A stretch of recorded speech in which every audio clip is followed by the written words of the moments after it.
right, everybody, we got another very special guest for y'all this week. Returning guest, the long-awaited return of Mr. Richard Fairgray.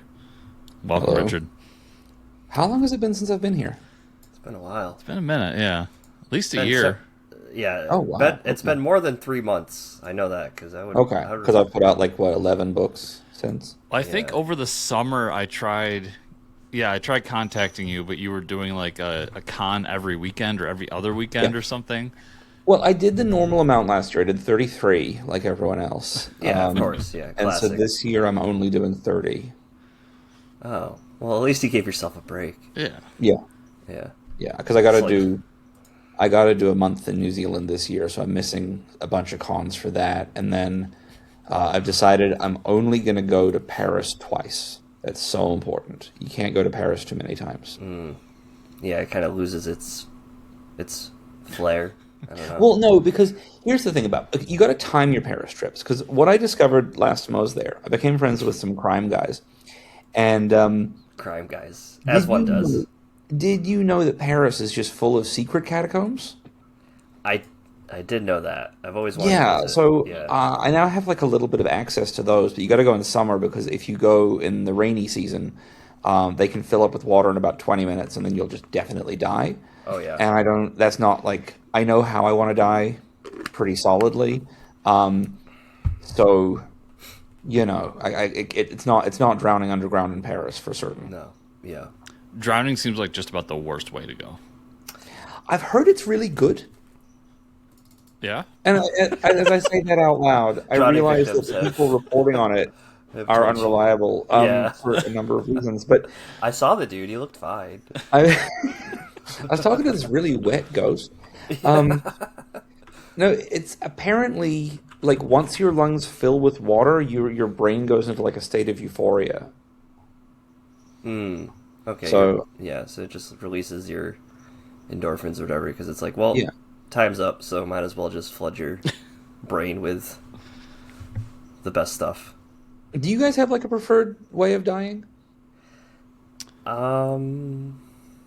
Like one Not you've enjoyed necessarily. so I have a far? way I'm pretty sure I'm going to die, Uh-huh. Oh, which you is just going don't? to be a heart attack in my mid-60s, but Okay. Mid-60s? Okay. yeah.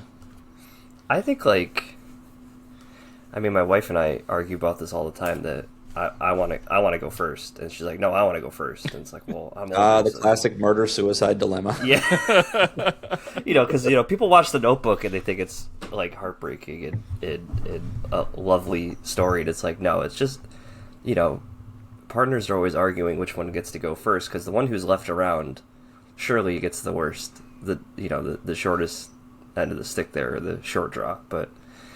It depends if you like your partner, I guess. Yeah, well, yeah, Yeah. that I would say most healthy relationship. But here's the thing: like I know a lot of old people, and I meet a lot of old widowers who are like sad old men who can't function and they don't know where any of the pens are kept in their house, and then I meet a lot of old widows, and they are absolutely fucking delighted. Like their life is back. They're not having to look after someone anymore. They're just fucking crushing it, going to bingo every night. Yeah, Well, I'm sure near the end when you're taking care of somebody, like, that's not a good time. no, there's a Yeah. balance there, right? But okay, I think I would want to go. I want it to be like instantaneous, like a nuke going off. Like I don't Okay. know, or like the sun. Just take the rest of the Yeah, world with everybody. me. No, but like if it was something like. If it was something like, okay, all my affairs are in order, right? Like, I might be, probably, I don't know, 70, 80, whatever. And then, like, if it was the sun going out, how they say you don't know till it's 15 minutes later, then you just freeze. Something like that, right? So, but in, like, a pleasant way for the people I leave behind. I did take a philosophy of death class, and that did kind of change my perspective on those things, because there's the other half of it of, like, well, why should you care? Because you're going to be dead.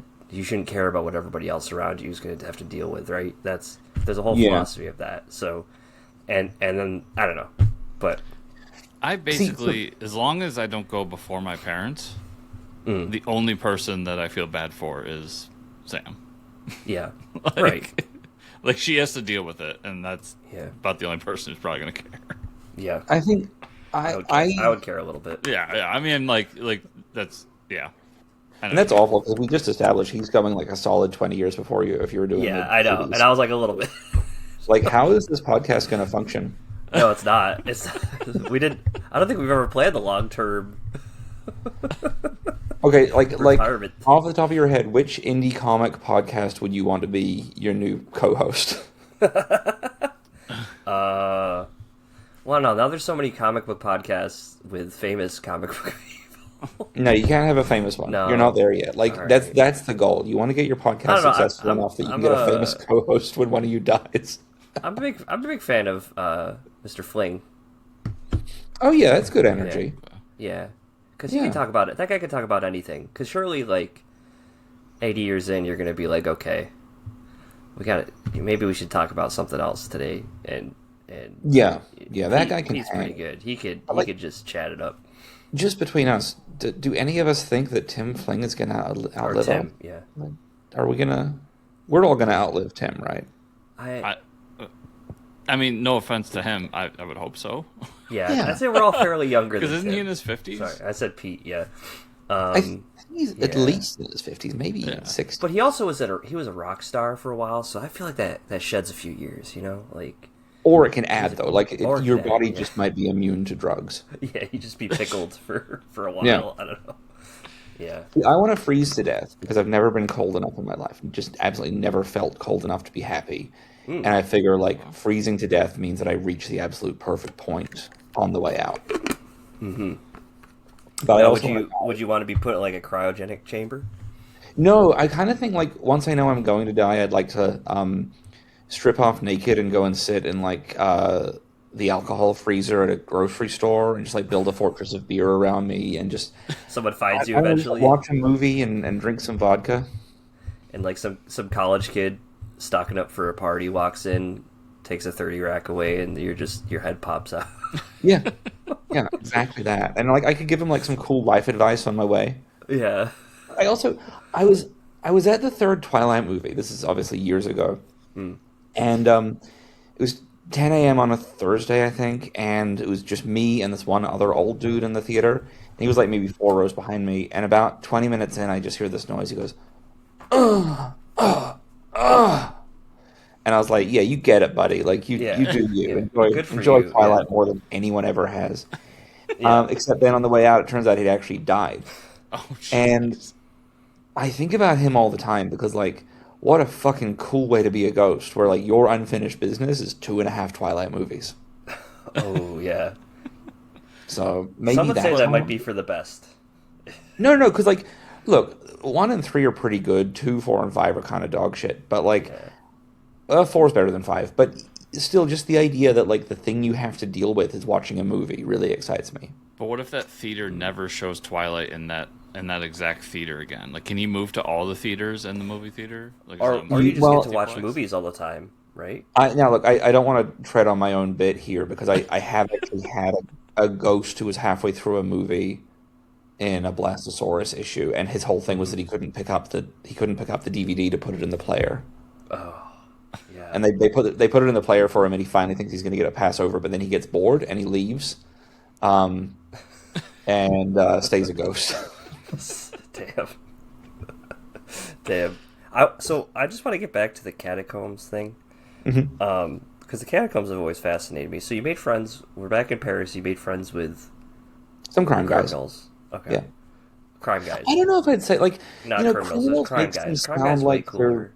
yeah, like crime guys. They're just like adjacent to crime. They know how to do crime, but there isn't like it's a little bit more like me. Like I'm not a criminal. I just like crime a lot. I know how to do crime. Mm-hmm. Now, are these crime guys taking you down in the Catacombs, or? Yeah. They have Oh. illegal catacomb access. Is this like in the way that like 90% of U.S. women like know how to murder their husband because they watch all these shows? They don't do it, but they know how to get away with it. This is more like I know how to go to an illegal place. I'm not doing illegal things while I'm there, but it feels cool to be in an illegal place. Mm-hmm. You know, it's a little bit like it's the grown-up version of standing on an area that says no loitering. Right. Probably a lot more dangerous though, because I mean, like you said, the Catacombs have Yeah. those specific cutoff points for people not to go into, but But yeah. I went to this bar last, I guess it would have been like November last year, and tiny little bar, full of. It was the kind of bar like where you have to get approved on camera before you enter, and then you put all your clothes in a garbage sack, Oh yeah. and Yep. have to pay before you leave, and they keep track of what number you are and how many drinks you have. Um, and so I'm standing there having a 36 euro vodka tonic, and Okay. this man says to me, "Do you want to go downstairs?" And I said, "Oh, where's the downstairs?" And he points to the corner, and there's just a hole in the floor, and then he leads me down these like carved out stairs, and there's 5 floors of fucking sex dungeons in a cave, and they just made Oh that yeah. themselves because you can there. That's sick as hell. I mean, yeah, that's Paris for you. Yeah. That's I can't live there. I would die. yeah. Live in the sex dungeon or in Paris? Well, like just in Paris in general, like there's just Oh, like, okay, yeah. like 2 weeks in Paris, I think would kill me. But you would die. Is that how you want to die? That you might die No, happy.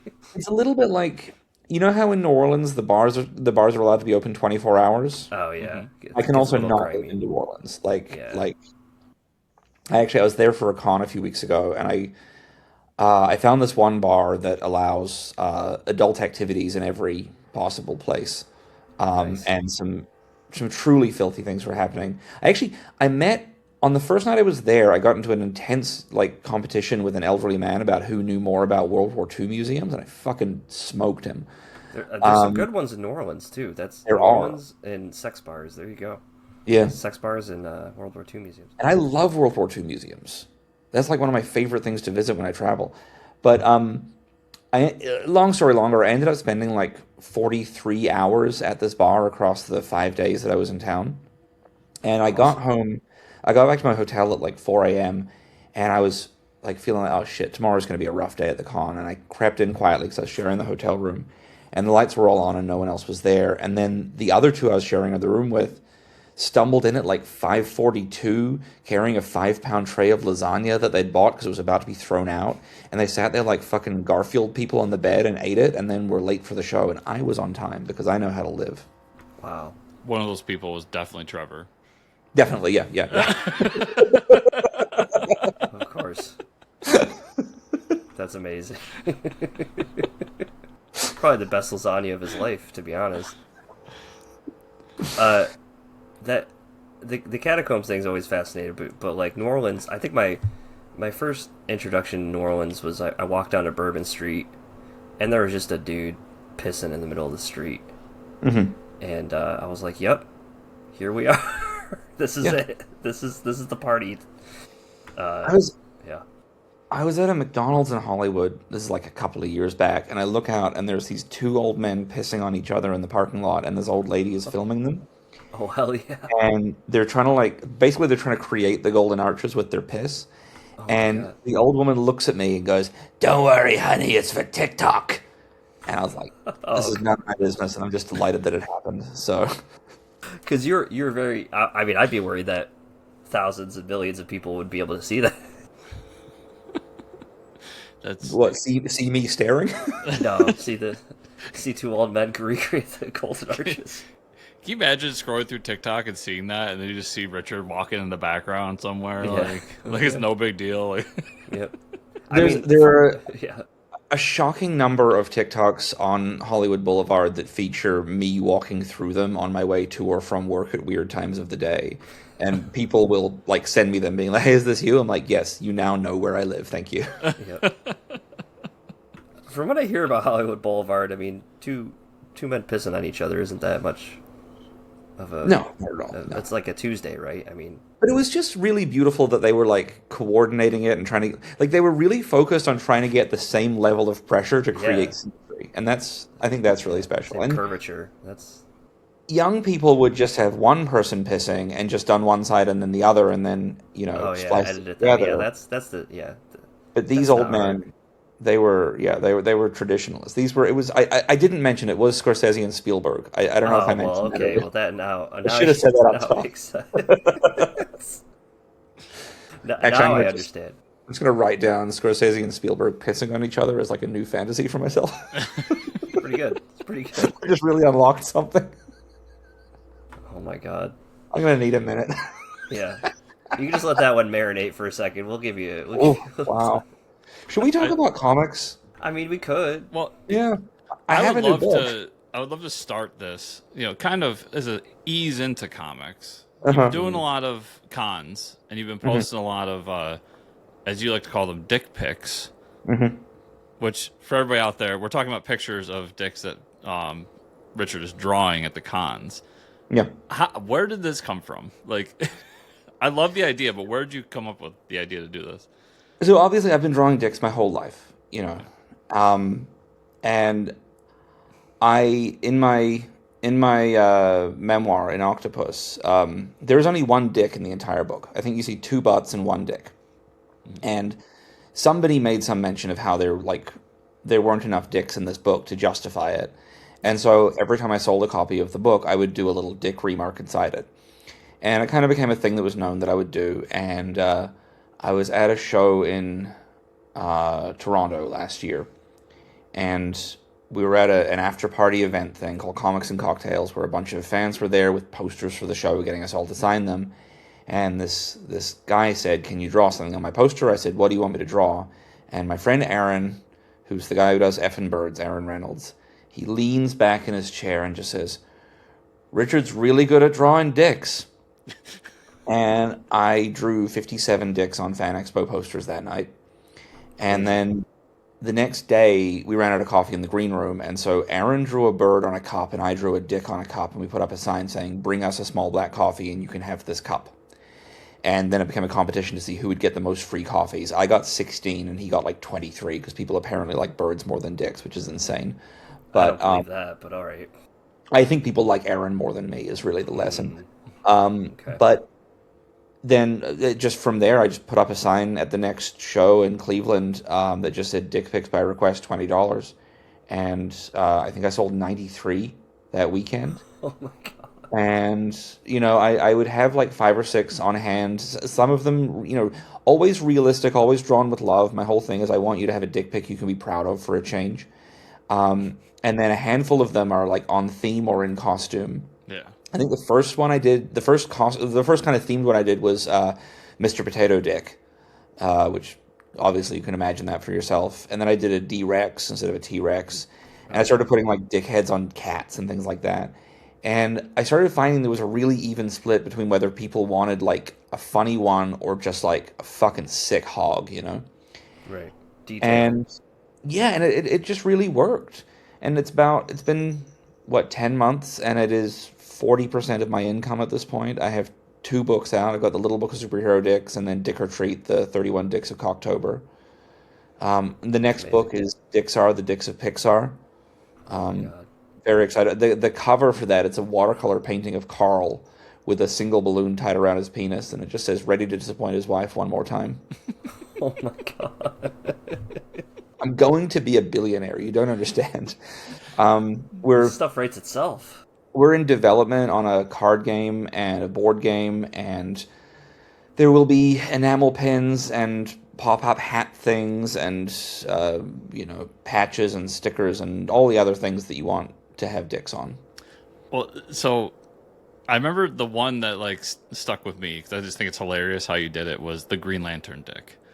Oh, thank you. Yeah. And it just made me think, like, when you're at these cons and you're doing this, have anyone from these companies like seen it and said anything? Like anyone from Marvel being like, "Why Wolverine dick? What's going on here?" One, I will not draw Wolverine's dick for complicated reasons. 2, I had some people from Image request some Spawn dicks, and I know that there are people at these companies who are aware of these dicks happening. Obviously, I don't think anyone is going to like come after me for them because obviously they are parody. Obviously, they are completely protected in every possible way. And I don't think that any company wants to be the company that's like, "Hey, we're here to fight against dicks," because it only helps me. The best thing that's happened was I did a Vegeta dick and what's his nuts, the guy who voices Vegeta, saw it and approved. Oh, that's amazing. And then I done all four Ninja Turtles, and I actually had the originals laying out on the table at the New Orleans show. And the cast of the first Turtles movie wandered by and freaked the fuck out because I had accurately guessed which of them were circumcised. Oh my god. That's amazing. That's amazing. That's fantastic. The other one I thought was funny was Spider-Man, which, Mike, you can just guess where the web's coming from. Yeah, of course. It's anatomically correct. It's not just anatomically correct; it is McFarlane accurate jizz. Oh, got okay. all the swirly bits yeah. around it and everything. Yes. Yeah. And your specific handle for the dick drawing on, you said Blue Skies. Dicks by Richard. Dicks by Richard. I love that. So. And yeah, so you post them on Facebook, but you said you post more of the IP ones on Facebook. That's where you post everything. Is there anywhere else where you're posting a lot of them? No, Blue Sky is kind of it. I'm bad at the internet. I need to. I've registered all the things for Tumblr and Instagram and all of that shit, but I just haven't had time because I'm still making 20 other books a year. The dicks are just additional work. The turtle dick is pretty good. Big fan of that one. Yeah. Are you? And when I first was looking at them, some of them I almost thought you were drawing them on toilet paper, but it's this special like sketch pad you have, right? I'll draw them on anything. There's some are done on napkins, some are done on fancy paper, some are done on little notepads. I like to do like 30-second dick sketches every time I'm waiting for a movie to start. So those ones I can kind of photograph in the wild, and then like the nice ones are like 5 to 10 minute drawings each day, and then I'm here in New Zealand for a solid month, so the plan is to try and draw 1,000 dicks while I'm here. That's awesome. How many are you at? You know, Not many. I'm only 4 days in, but we've been in hospital for the first 3 days of that because my husband got sick. But I drew. What am I at? I'm at 65 dicks drawn in the hospital. Okay. Solid. That's a solid amount. And again, I want to stress to anyone listening who hasn't seen the dicks, full range, hard, soft, cut, uncut, veiny, smooth, hairy, shaved, adornments, themes, whatever. Like you gotta see them, yeah. I've never seen a dick that I don't like, and I've done 28 years of pretty intense research on these things. Some say he's still researching today. Some say I will be researching from approximately 4 till 9 today at a place called Late Shift. What? Hell yeah. you just tell it's for science. It's for science. This is the amazing thing. My accountant reached out to me and was like, "Hey Richard, how much do you spend on poppers, lube, and sex club memberships each year?" And I was like, "This amount?" He's like, "That is now a business deduction. Congratulations." Yeah. It goes on your tax. It's good for taxes.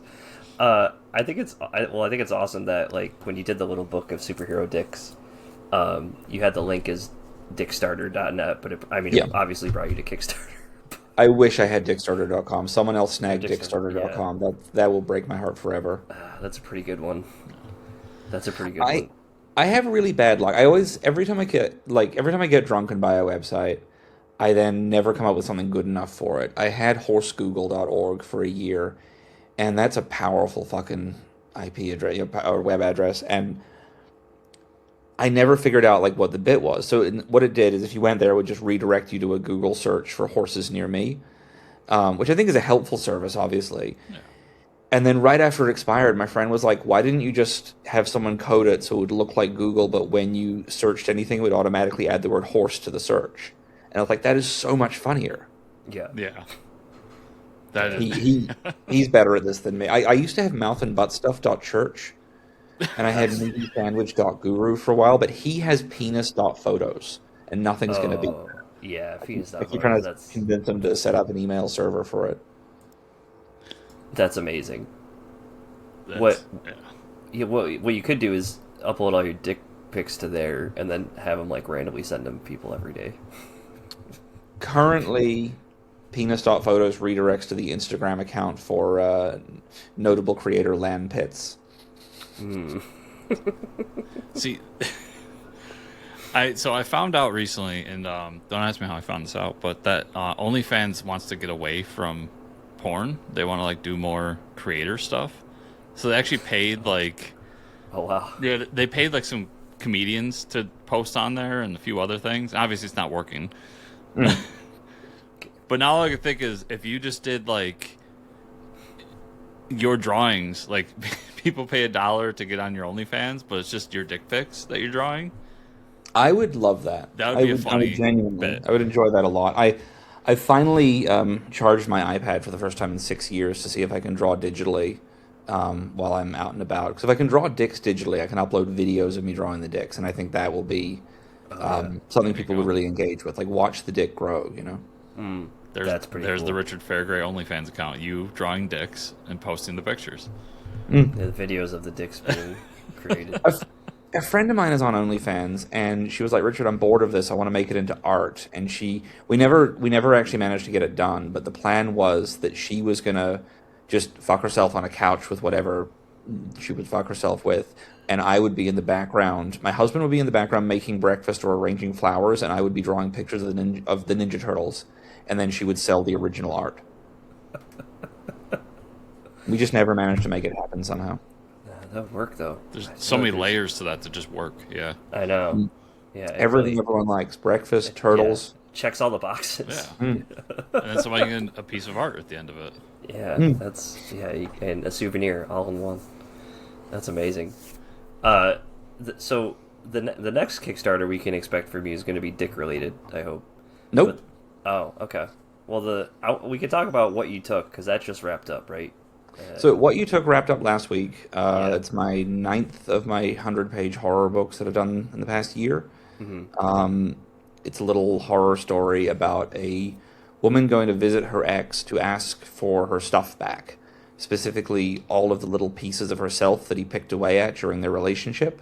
So it's her looking around his house and finding all of the lumps of her in different jars, like her ability to laugh loudly or sing in public, or her relationship with her sister, and her sense of self-worth, and her realizing that there's more of her here than there is anywhere else, and he might have enough pieces to form a new and more complete version of her for himself anyway. Wow. But the next one is Starfucker, and that launches tomorrow for when this comes out, I think. Perfect. Yeah. So And- one thing yeah, I go wanted to know about Starfucker in particular. First, when you emailed me and you gave this long diatribe of like, do you have time to get me in and everything? I want you to know that all you had to do was email me Starfucker, and I would have found a slot for you. And my notes for today just said it said Richard Starfucker. That's all. My notes for today. But you've been doing a lot of these comics that come in like different formats. Usually the smaller, like 2 to 3 panels a page format. Is this going to be another one of those, or is this going to be more of a traditional comic format, or something in between? This is something completely different again. So I've been doing most of my books. I try to average 10 panels a page. So everything that came out last year, the 100-page books are not comics; they're illustrated horror stories. So they're all single image per page things. And the rule with those is I have to make them in under 24 hours. So as soon as I have the idea for the book, I just take 3 Ritalin and work nonstop. And if I don't finish in 24 hours, it gets scrapped. And if I finish, it gets published. All the graphic novels I was doing last year are all usually 10 panels a page or more, purely because it's just a kind of format that I like to work in. And I do a lot of like tiny little inset panels to show minor changes or like discomfort where people are picking at their skin and things like that. This one it started out as more of a traditional comic. It's a 4-issue series.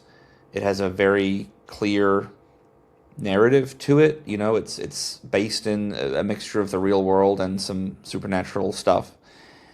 But the creation of it has been a lot, I guess. I don't even know really how to start describing it in terms of the process.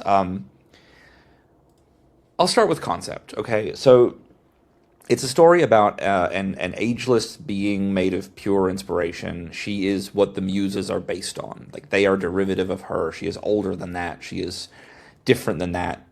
That people have always tried to find a way to categorize her.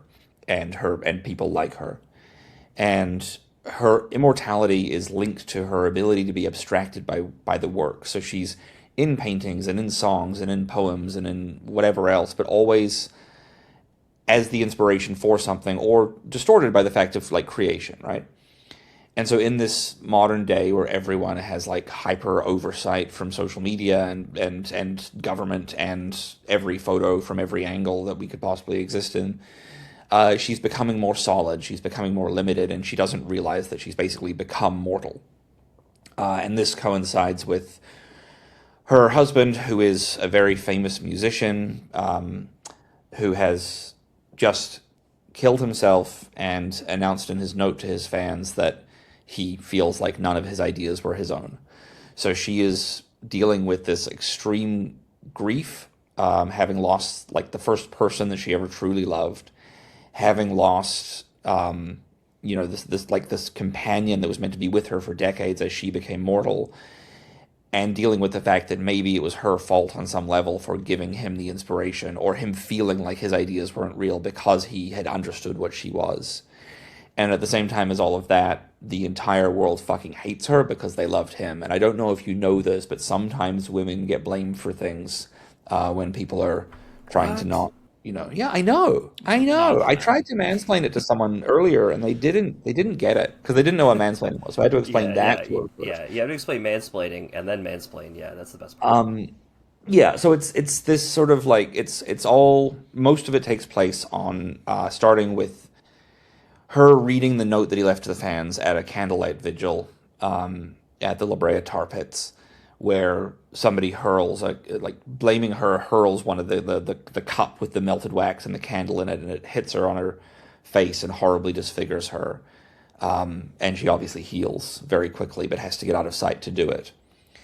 And then it just kind of follows her as like the media is swirling around her. There's podcasts and live streams and news coverage and the E! Network and every possible way that people can be talking about her, you are seeing through this book, overlaid on top of the panels, and like clipped sentences. And there's moments of people scrolling through TikTok, so you're just seeing like half a sentence at a time on all of these little vertical panels flying up the screen or flying up the page. And the way I've created it is essentially I wrote the dialogue for it, and then I made the comic for that dialogue, and then I made all the other layers on top of that so that it feels like you are in this like miasma of her chaos throughout it. And my goal is I want it to be, it's very clear, but I want it to feel like you can choose to read one version of this comic and see what she is going through, or you can dip in and out of all of the other bits that are happening around her, because it's about like there are wonderful details and all of that, but you do not need all of them. I want to create a book that you could read 10 times and find something new every time within it. And so then to create the work, because she is this being of inspiration, I didn't want it to just be a drawn book. I didn't want it to be digitally colored. I didn't want it to be one thing. And so every page is made up of, I worked out the average, it's about 4 to 6 pages of completed, what would be considered completed art for every page that exists, because it is the drawn version, and then there's some like very realistic pencil sketch stuff done over it to create the images of the TV screens or phone screens, whatever. There's paintings, there's photography, there's collage. I never want to let people define what her hair or skin color are, because it's about our perception. And so none of the people are ever colored digitally. It's photographs of these enormous collages that I've made of like torn up atlases and rock star memoirs and science textbooks and math textbooks and great works of literature and gossip magazines, all like distorted through physical effects done with lighting, and then layered on top of each other within that. And then like she's wearing this like Victorian morning gown, which is all lace, but I didn't want to just draw the lace in, so I got like 30 different kinds of lace and created stencils of all of it, and then cut up those stencils and then photographed those and played with the colors and things. And so it's this mixture of physical and digital collage on top of everything else, and it's just the most densely uh, kind of overpopulated with ideas artwork that I could possibly put together, and I think it creates something that like feels very effective, but just very all encompassing. Yeah, it feels very. I mean, you can tell right away that it's your work just because the way you draw people is very unique, and I can spot that very quickly. But it's also the most different thing I've ever seen you do. And I was trying to come up with like what it's like to explain it to people, and the closest thing I can think of is something like Department of Truth in terms of the Oh art yeah, style. But even that isn't correct.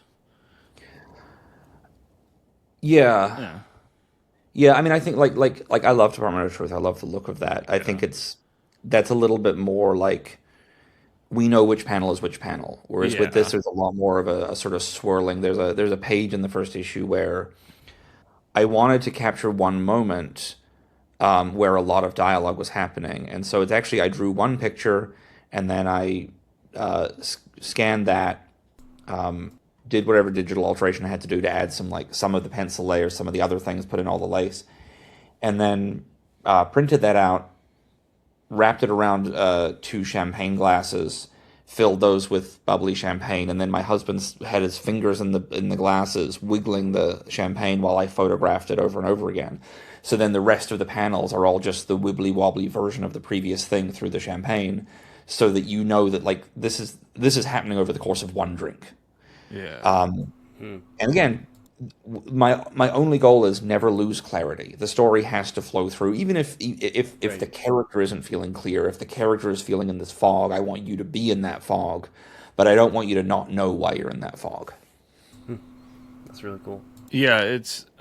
I'll say in terms of panel layout and just how the pages are, at least in this digital copy, it's the most dense thing I've ever seen. There's no white, or there's no like blank spot on Nope, the never. page. It feels, and like you said, it does. You can feel the layering on it because of how the different styles flow on each other. I'm looking at these ones where it's a double page spread with the talking heads on top and then the cars. And so you got like the talking heads, but you got what looks like a photorealistic, almost painted skyline. But then the buildings looks like a church. The cars almost look like you cut them out of a magazine and put them on there. I'm sure it's not that simple, but like just to give people an idea of what's going on. So And it's just there's so much going on in that one page. those ones are all. I wanted to create this idea of like driving through Hollywood, Yeah. and so I went and took a bunch of photographs of multiple angles along Sunset Boulevard, and then I went on Google Maps and tried to, as close as possible, match up the spot where I would have been standing in Street View, and then match my photos over what was being seen on the screen.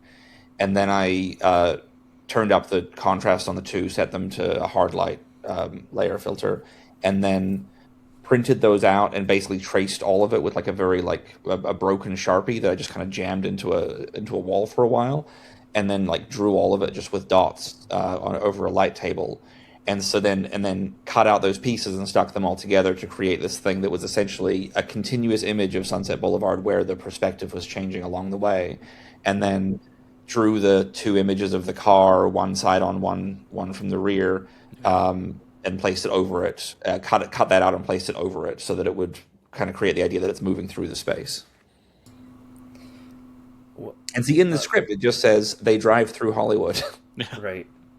I was gonna say what I mean. This is definitely a lot more work you put into this, right? Than some of your other work as far as like taking In terms of different time, yeah, yeah. time and art methods and stuff. What made you want to put so much more effort and time into this I project? didn't want to get bored. I think was a huge part of it. I drew the entire first issue last April, and I did it as like a standard, very like more detailed than I normally do, very researched in terms of locations and things, but it's a very standard comic.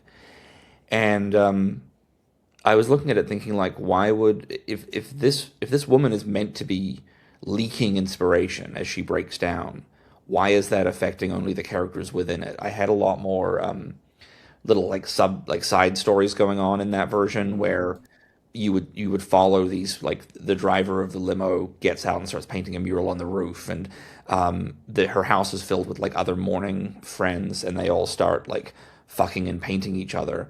And I took all of that out because it just felt like I don't care about anyone else except her in this moment. I want to see her in silence, being overwhelmed.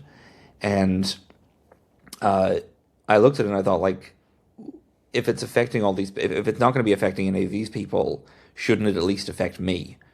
And so then I sort of just let it be like every idea that I had, every like little scrap of a notion of what could happen, I was just like pour into that and make the most out of it. And then like there's a lot of pages that didn't work and I scrapped and started over. And there's a lot of different techniques that I tried out that I just couldn't quite make work that I'll try on later issues. But I think that I always say a 10 panel page with multiple perspectives is going to take me a few hours to draw, but a 4 panel page of mid close ups and no backgrounds is going to take me an entire day because I will never stop looking away from the page because there's nothing to hold me there. And these pages have absolutely held me there across, like, it took a little over 3 weeks to make the first issue. And I just finished the second issue before I came down to New Zealand. The second issue is it's set in a hospital, and so I was creating like a lot of different distortion effects using IV bags and bubbles, and then a lot of I got a lot of those crystal ball, like the crystal soil, the clear that makes it look like your plants are sitting in water, but they're actually held in place by these clear balls that expand in water. And I would drip watercolor through those and photograph it wobbling down, so it would mimic the way that fluids would go into a body and things. Oh, that's cool. Wow. There's a lot of stuff with I wanted to create this sense that several photographs are happening at once in any given panel. So I would draw the same panel multiple times with just different shading. And then I did just spattering ink with a toothbrush thing, and then inverted the colors, and I made all the windows of the hospital are filled with that, so it looks like all these different flash bulbs are going off around outside. So this like massive inconsistency of how your brain could never kind of focus on one exact moment.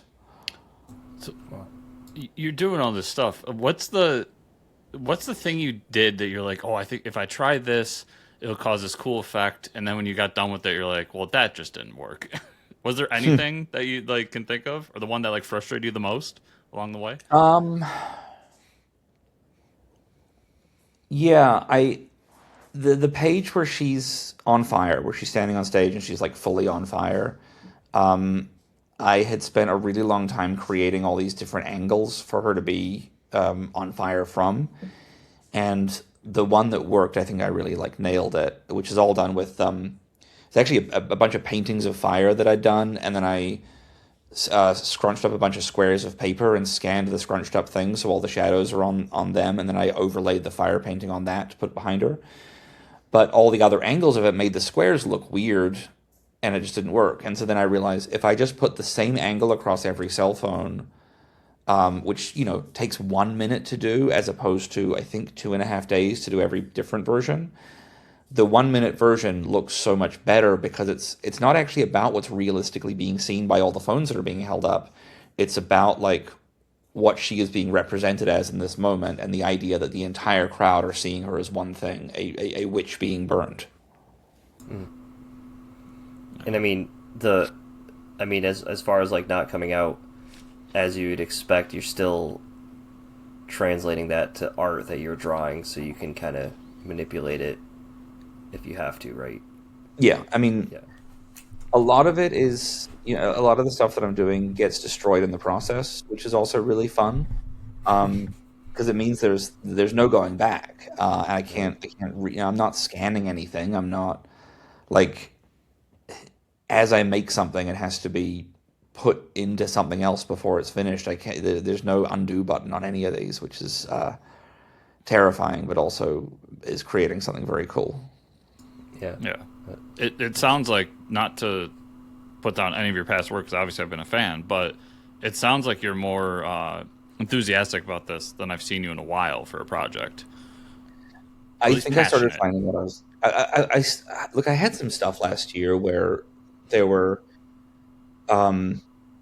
a few job offers that went away because of the political climate. Um, and there were a couple of books that I basically churned out incredibly fast because I've been doing this long enough that I know I can make a good comic without really having to think, you know. Um, and it's the comics that I'm talking about are not bad at all. I think one of them is actually pretty fucking spectacular, honestly. But like, there's nothing in it that makes it specifically me. Anyone could have made anyone with decent abilities at making comics could have made 2 of my graphic novels last year. And I noticed that when I was at conventions, I wasn't moving any of these books which was stupid because they had the most marketable covers and they would have been the easiest sells, and I just wasn't talking about them because every time a customer would ask about them, I'd be like, "No, let me tell you about this one instead." And so I ended up I just tossed the entire print runs of both. But I did them because I just needed to make some money. And that's, you know, if I want to make money, I should be a basketball player because they make a lot more than comic creators, and I shouldn't be so lazy. And so this was me just saying, like, I'm going so all in on this book. There will be absolutely no compromise. It'll never be perfect, but it'll be exactly the thing that I want to make, and it'll be to the best of my ability at the time that I make it. Very cool. And I didn't catch this part, but I know you said, you know, issue 1, issue 2. Do you see how many issues total? Yeah, it's a 4-issue story. 4 issues. Okay. Yeah, all 4 are written. I had intended to have all 4 drawn or created in the 2 months, but I also did 5 conventions in those 2 months and had to travel to 3 different countries. So things fell a little bit behind. I'm a little bit stressed right now because I don't want to stop halfway through, right? I don't want to. This is not something where I can. You can't take a break from a book like this and go back to it. So as soon as I get back from New Zealand, I have to start work on issue 3 and then just kind of power through on 3 and 4. But I also have nothing else to release in the meantime other than I got like 2 Dick books up my sleeve and 1 more little horror book. But you know, it's very scary to think that I have to finish these books, which will come out over the course of probably 2 years, because that's the schedule the publisher are working on. And I have to finish making all of them before I can even start making another book to put out myself. Yeah, and that's kind of something I wanted to ask you about too, because I see on Kickstarter you've got it under a new Kickstarter account, Muse Comic. It sounds like you have a publisher. Well, Yes, you haven't done a publisher in a while, have you? No, and I'm very picky about who I do things with. But Space Between, Pat Shan's company, have been trying to get me to do something with them for a while, and we'd sort of settled on one thing, and then a movie came out with a similar title but wildly different premise, and so we put it on hold just so we could make sure. And so I put this in that slot instead. And it's nice, you know. I get paid up front to make the thing, which is always a relief. And they have a much larger audience than I do, but I think that there's always the danger that something as weird and niche as my work will not sit well with the audience of any publisher. So I'm hoping that they latch onto it in the way that my general audience have. But they also put out so many books that they can't have one Kickstarter account, so they have one for Cheeky, one for Space Between, one for Pat Shand, one for whatever their other horror line is, and then a new Kickstarter account for this one, which all gets very confusing. But you know, we share the backer kit data and send it out to the thousands of people and hope for the best. Definitely. And does that mean that there's possibly a future for this in the direct market? Yeah, I think so. Which would be nice. I miss being in comic stores. I miss a lot of aspects of that stuff, and it's not like I don't have the opportunity normally. It's that I don't have the time, and the one part that I miss from working with publishers is having a person whose only job is to make sure that my books are in places that I can't easily get them. Definitely. Awesome. I mean, it sounds amazing. I can see I've already quite a few hundred at least followers on the pre-launch page, and as it comes out, this interview's out the same day the Kickstarter's live, so people can go check it. It is, you can't just find Starfucker on Kickstarter, unfortunately. There are some asterisks in between. The good news is kickrichard.com will take you straight there. There it is. Okay.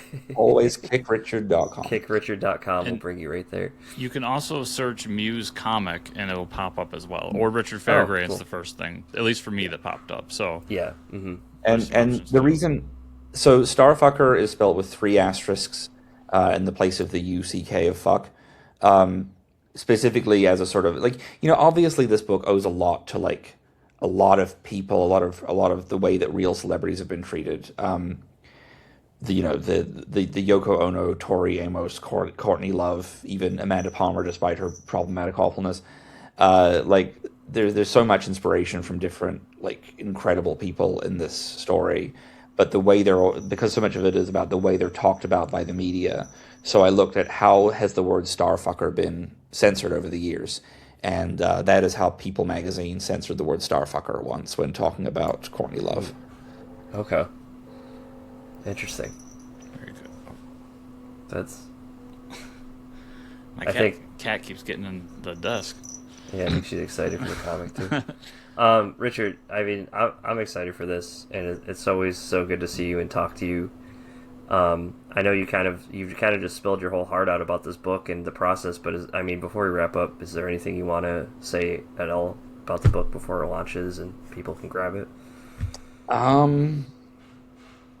I don't know, like the last really big book I put out was Get My Head Straight, and the end of that book is me admitting that like the goal isn't to like get beyond comics. The goal isn't to make movies or TV shows like a lot of people want. My goal is like figure out how many comics I can make and how good I can get at making comics before I die. Mm-hmm. And this feels like the one where I'm pushing harder than ever before. I'm setting fire to a lot of stuff to make this art. Like, there's a lot of, like, actual physical danger happening, which I need to... See. That cover, by the way, is the main cover for this book is a sculpture I made. I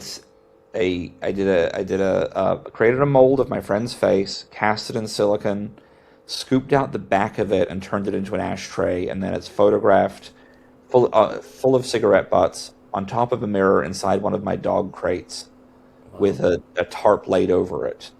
That's crazy.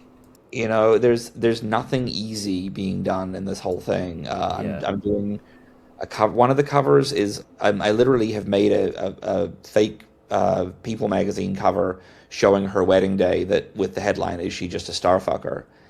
And I've printed 1,000 of them, and I'm wallpapering 2 walls of my garage with that, and the floor as well. And then turning all of the rest of it into fabric by dipping the paper into melted wax, and then shaping it to recreate her dress. And basically, because it's got the wax over it, I can make the dress stay solid in the form as if she were in it, while it's just this empty dress in the middle of the space. You know, there's no need for that. I'm sure I could just draw a picture, but instead I'm learning how to make a fucking corset. Yeah. So I mean, do you think as like part of this you could release like the background photos or something like that as like a... I hope so. I know that the print version at this point, I think there'll be a stretch goal for it, but the print version is just the comic. But there will be so much incredible back matter for a trade. And I know that we're doing a deluxe edition with script and notes and everything for the digital. So that's all. If you took pictures along the way, that's all good material. Yeah. Like pictures of you doing the thing, that's good material for the updates along the way too. Like yeah, for sure.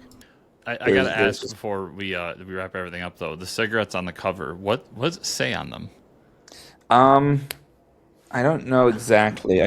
They're Canadian cigarettes. They say something about being toxic on them. That's the one thing, is I forgot that Canadian cigarettes look weird, and I should have made that sculpture in the US. But I don't have a dog crate in the US, and my husband has ashtrays full of cigarette butts all over the house, so I worked with what I had. Yep. It's fair enough. Yeah, so it's something in French then, I'm assuming. Yep. It should be in English and French on each one. That's how dedicated we are to the bilingual nature of Canada. We print in two languages on every cigarette. They Cigarette really filter. want you to know cigarettes will kill you. That's Yeah. they really want you to know. Awesome, Richard. It's always great seeing you, and thanks for spending the time with us again. I know Yeah. we've done it quite a few times, but I know we talked about it already. Your website, you want to send everybody to that, right? Kickrichard.com. Yep. Anywhere else you want to show off before we? Look, I'm the only Richard Fairgray in the world. Follow me wherever. But if you like Dicks, Dicks by Richard on Blue Sky, and find me at a convention. And if you want me to be at a convention in your town and I'm not, it's not by choice. It's that I haven't been invited. Complain to your convention and have them invite me. Okay, Awesome. I have my mission now.